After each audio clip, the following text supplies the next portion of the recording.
আসসালামু আলাইকুম। সম্মানিত দর্শক মণ্ডলী, অবিমিষ্যকারিতা বলে বাংলায় একটি শব্দ আছে, যার অর্থ হলো ভূত ভবিষ্যৎ পূর্বাপর না ভেবে, গন্তব্য নির্দিষ্ট না করে অবিবেচকের মতো সিদ্ধান্ত গ্রহণ করা, যা অধিকাংশ ক্ষেত্রেই অপরিণামদর্শিতায় পৌঁছে যায়, অর্থাৎ এটি নেতিবাচক হওয়ার ঝুঁকি থাকে। সেই ধরনের একটি বিষয় বাংলাদেশের রাজনৈতিক ব্যবস্থাপনায় চলছে কি না, অবিমিষ্যকারিতার মধ্যে আমরা সবাই এই পর্যায়ে ঢুকে যাচ্ছে কি না, এমন একটি প্রশ্ন রাজনীতিতে খুব বেশি ঘুরপাক খাচ্ছে। প্রশ্নটি এ কারণে উঠেছে, গত সোমবার উপদেষ্টা পরিষদের বৈঠক শেষে সরকারের আইন উপদেষ্টা তিনি জানিয়েছেন যে রাজনৈতিক দলগুলো জাতীয় জুলাই সনদ বাস্তবায়নের ক্ষেত্রে তাদের মধ্যে যে অনৈক্য বা মত অনৈক্য আছে সেগুলো নিষ্পত্তির জন্য সরকারের পক্ষ থেকে 1 সপ্তাহ সময় নির্ধারণ করা হলো। এই 1 সপ্তাহের মধ্যে রাজনৈতিক দলগুলো যদি এগুলো নিষ্পত্তিতে ব্যর্থ হয় তাহলে সরকার নিজেই এ সম্পর্কে সিদ্ধান্ত জানিয়ে দেবেন। সরকার পৃথক করে কি সিদ্ধান্ত জানাবেন? সরকার এবং জাতীয় ঐক্যমত্য কমিশন দুটি তো পৃথক কোনো সত্তা না। গত কিছুদিন ধরে টক শোতে এইগুলো আলোচনা হচ্ছে, নানা বিশ্লেষকরা ব্যাখ্যা করছেন, তারা সরকারের এই মনোভাবকে এক ধরনের অপরাজনীতিও বলছেন। কেউ কেউ এভাবে ব্যাখ্যা করছেন যে রাজনৈতিক দলগুলোকে পরস্পরের খেলা এবং প্রতি খেলায় সরকারই একটা নিয়োজিত করার জন্য সরকারই একটা অবদান রাখছেন। প্রশ্নটি উঠেছে এ কারণে যে 17ই অক্টোবর জুলাই জাতীয় সনদ যেদিন আনুষ্ঠানিকভাবে স্বাক্ষর হয় সেদিন প্রধান উপদেষ্টা তার বক্তৃতার শেষে বলেছিলেন নির্বাচন পদ্ধতি বা কী হবে এই বিষয়গুলো রাজনৈতিক দলগুলো আলোচনা করে সিদ্ধান্ত গ্রহণ করবেন। তাহলে জাতীয় ঐক্যমত্য কমিশনের কাজটা কি? এই প্রশ্ন প্রধান উপদেষ্টাকে করাই যায়। এমনকি আইন উপদেষ্টা যেটি বললেন যে 1 সপ্তাহর যে আলটিমেটাম তিনি দিলেন, তাহলে সরকারের কাজটা কি? জাতীয় ঐক্যমত্য কমিশনের কাজ কি? 270 দিন সময় অতিবাহিত করলেন, 70টির বেশি বৈঠক করলেন, ঘন্টার পর ঘন্টা সময় নষ্ট করলেন, অনেক কোটি টাকা খরচ করলেন, বিদেশ থেকে এক্সপার্ট নিয়ে আসলেন যিনি আবার বিদেশে চলে গেছেন। তাহলে সেই ঘটনাগুলো পরস্পরায় যদি কোনো সমঝোতা নাই করতে পারলেন, তাহলে 7 দিনের মধ্যে পরস্পর বিরোধী অবস্থানে যে রাজনৈতিক দলগুলো আছে তারা একটা ঐক্যমত্য পৌঁছে সরকারকে একটা কমফোর্ট অবস্থান দিবেন, তারপর সরকার কার্যক্রম গ্রহণ করবেন। এই ধরনের কথার মধ্যে মতলব খুঁজছেন অনেকেই, এবং এই মতলবকেই আমি যে শব্দটি ব্যবহার করলাম অবিমিষ্যকারিতা বলা যেতে পারে। এই যে পরস্পর বৈরিতা, সেটি যদি কোনো একটা অনিশ্চয়তার দিকে যায়, বিশেষ করে নির্বাচনকে কেন্দ্র করেই যদি কোনো অনিশ্চয়তা তৈরি হয়, তার খেসারত কিন্তু সকলকে দিতে হবে। সম্ভবত এটি সকলেই জানেন, কিন্তু আমলে নেওয়ার ক্ষেত্রে আন্তরিকতা এটি নিয়ে ঘাটতি আছে। বিএনপির পক্ষ থেকে যেমন অভিযোগ করা হয়েছে যে জাতীয় ঐক্যমত্য কমিশন, সরকার এবং 2-1টি রাজনৈতিক দল তারা একটি পক্ষ এবং তারা বিএনপিকে প্রতিপক্ষ বানাচ্ছেন। এই অভিযোগের প্রেক্ষিতে আবার জামাত ইসলামী বললেন সেটেল অনেক ইস্যু নিয়ে বিএনপি নতুন করে সংকট তৈরি করছেন। ইস্যুগুলো তো সেটেল হয়নি, কারণ জাতীয় বিএনপি সুস্পষ্টভাবে বলছে এবং তার কোনো সন্তোষজনক ব্যাখ্যা সরকারের দিক থেকে পাওয়া যায়নি। বিএনপি বলছে যে 17ই অক্টোবর সনদ স্বাক্ষরের প্রাক্কালে সনদ যে পরিস্থিতিতে ছিল, যেই সনদ সুপারিশ আকারে প্রধান উপদেষ্টার কাছে প্রদান করা হলো, দুটির মধ্যে বেশ কিছু প্রসঙ্গে অমিল আছে। এমনকি বিএনপির যে নোট অফ ডিসেন্ট সেটি অনুল্লেখ রেখেই জুলাই সনদ এটি প্রধান উপদেষ্টার কাছে হস্তান্তরে বিএনপি বিস্তর আপত্তি করেছে। ফলে 7 দিনের মধ্যে কি সমাধান করবেন? এই যে গণভোটের আগে নিশ্চয়ই জুলাই জাতীয় সনদের আদেশ জারি করতে হবে। সংকট তো সেখানেই। এনসিপির পক্ষ থেকে বলা হচ্ছে যে এটি কোনো কারণেই রাষ্ট্রপতি জারি করতে পারবেন না, এটি প্রধান উপদেষ্টা জারি করবেন। জামাতের আইনজীবী শিশির মনির এভাবেই বলছেন যে এই সরকারের ম্যান্ডেটের উৎস হলো গণ অভ্যুত্থানই এই সরকারকে ম্যান্ডেট দিয়েছে। ফলে সরকারের পক্ষ থেকেই যদি জুলাই জাতীয় সনদে এই আদেশ জারি করা হয় তাহলে তিনি কোনো সংকট দেখছেন না।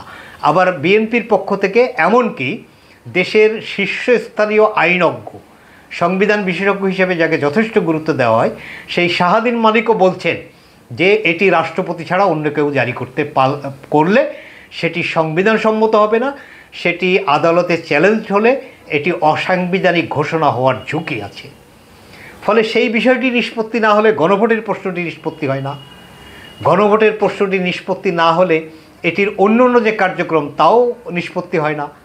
ফলে যেই জাতীয় ঐক্যমত্য কমিশনের প্রধান ডক্টর ইউনূস, আবার সরকারের প্রধানও ডক্টর ইউনূস, আবার জাতীয় ঐক্যমত্য কমিশন সুপারিশ দেওয়ার আগের দিন ডক্টর ইউনূসের সভাপতিত্বেই জাতীয় ঐক্যমত্য কমিশনের সভা হয়েছে। তাহলে এখানে তো পৃথক কিছু নাই, সত্য তো একই। সেই ডক্টর ইউনূসের সভাপতিত্বে যে সুপারিশ বাস্তবায়নের জন্য দেওয়া হলো, তার বিপরীতে সরকার অন্য কোনো পদক্ষেপ কিভাবে নেবেন? সরকারের তো দিক থেকে সেই ধরনের কোনো কার্যক্রম নেওয়ার সুযোগ কি আছে? এখন এই রাজনৈতিক দলের ঘাড়ে যে বন্দুক তুলে দিচ্ছেন, এটিকে অনেকেই সরকারের মতলবী আচরণ বলছেন। সরকারের সদিচ্ছা নিয়ে অনেকেই প্রশ্ন তুলছেন। সংকট সরকারের পক্ষ থেকে তৈরি করা হচ্ছে কিনা এমনটিও বলছেন। পত্রপত্রিকায় আসছে রাজনৈতিক দলগুলোর অনেকেই যে দাবি করেছেন তারা জানেন যে এটি ন্যায্যতা পাবে না।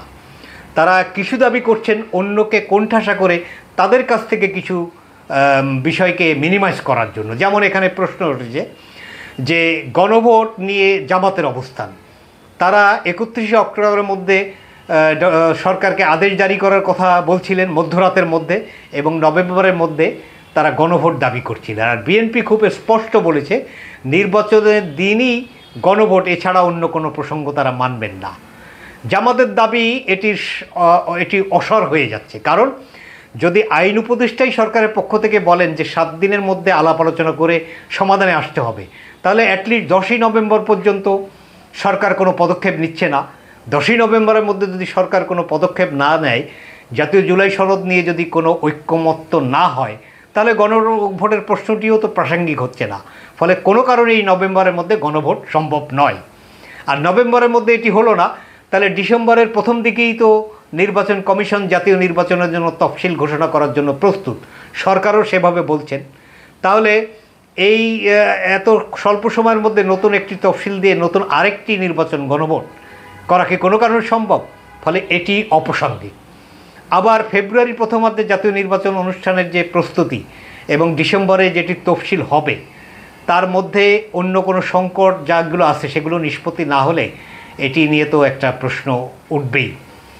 এবং সাম্প্রতিক সময়ে আমরা বিশ্লেষকদের আলোচনা শুনছি, টকশোতে দেখছি, সংকট সরকারের পক্ষ থেকে সৃষ্টি, সংকটগুলোকে মধ্যস্থতা করার জন্য অনেক প্রস্তাব আসছে, এবং এই প্রস্তাবগুলো সরকারের পক্ষ থেকে অনেককে হয়তো মুখে তুলে দেওয়া হচ্ছে।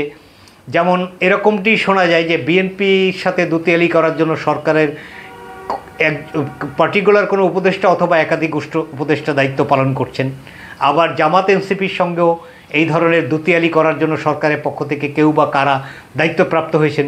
এনসিপির তো 2 জন সরকারে আছে, এটি বলাটা বাহুল্য কোনো কারণেই হবে না। ফলে এই যে গণভোটকে বার্গেনিং ইস্যু করে অন্য কোনো দাবি বিএনপির কাছ থেকে আদায় করে নেওয়া, এটা কোনো প্রক্রিয়া কিনা। তবে এক্ষেত্রে আবার এমনটিও শোনা যায় কোনো কোনো প্রসঙ্গে সরকার নিজেই হয়তো পিছু হটবেন।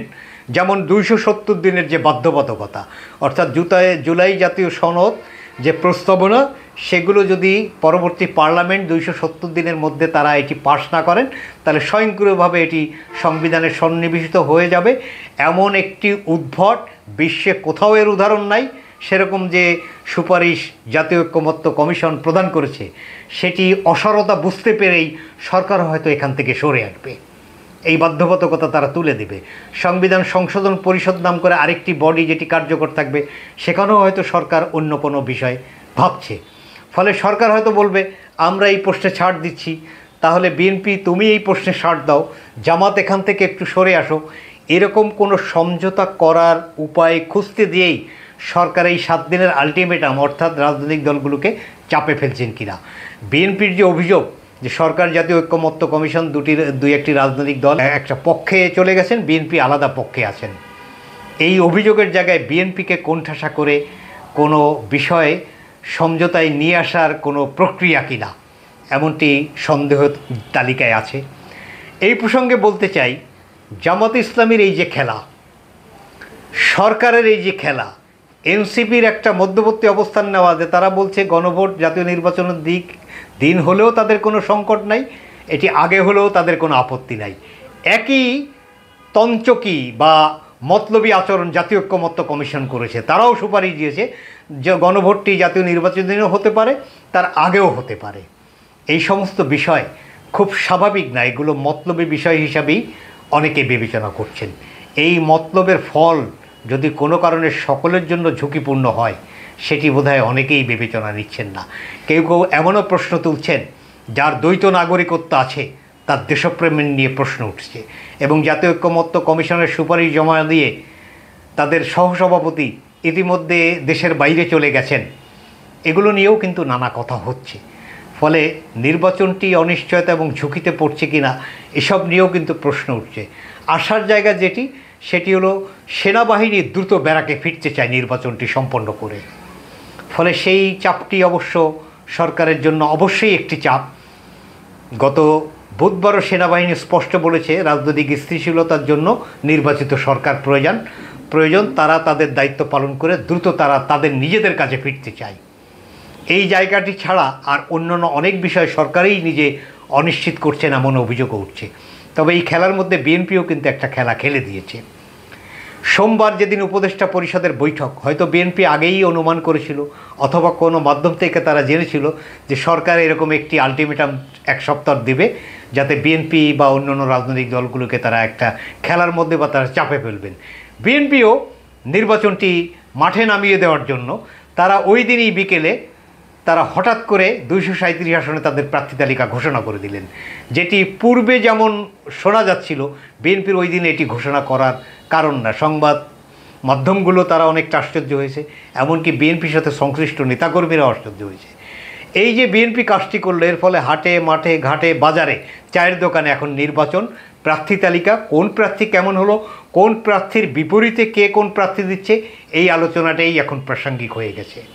এমনকি জামাত ইসলামীর আমির বিদেশ সফর করে এয়ারপোর্টেই তিনি সাংবাদিকদের প্রশ্নের মুখে উত্তর দিয়েছেন যে ইতিপূর্বে জানি যে জামাত ইসলামী জেলা পর্যায় থেকে তাদের প্রার্থী তালিকা ঘোষণা দিয়ে প্রার্থীদেরকে মাঠে নামিয়েছিল আরও 3-4 মাস আগে, কিন্তু ডক্টর শফিক আবার বলেছেন তারা আনুষ্ঠানিকভাবে খুব শীঘ্রই তাদের প্রার্থী তালিকা ঘোষণা করবেন। অর্থাৎ বিএনপির এই প্রার্থী তালিকার ঘোষণা জামাত ইসলামীকেও এই কথা বলতে অনেকটা বাধ্য করেছে।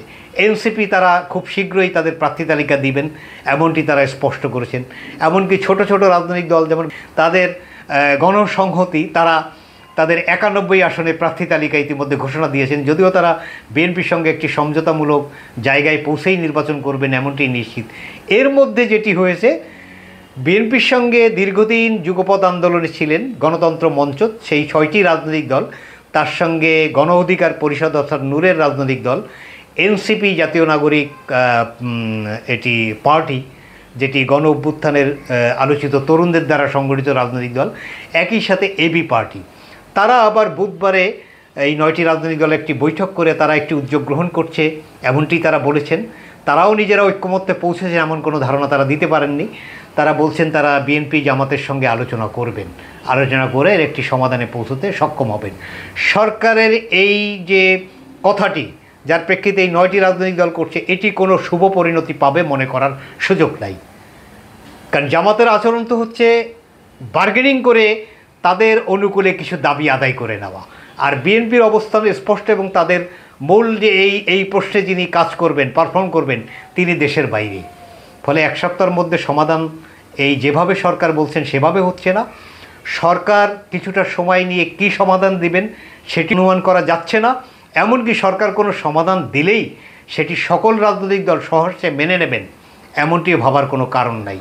সবচেয়ে বড় যে কথাটি আসছে, যেমন বিএনপির ভারপ্রাপ্ত চেয়ারম্যান বলেছেন যে আগামী নির্বাচনটি বিএনপির জন্য অত্যন্ত কঠিন।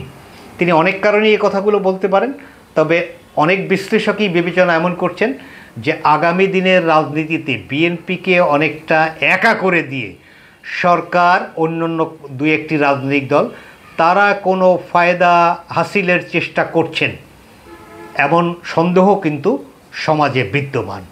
তবে এই যে খেলা এবং প্রতিখেলা, তার পরিণাম খুব সঙ্গত পরিণতি পাবে কিনা এটি নিয়ে কিন্তু জনগণের মধ্যে এক ধরনের হতাশা এবং প্রশ্ন আছে।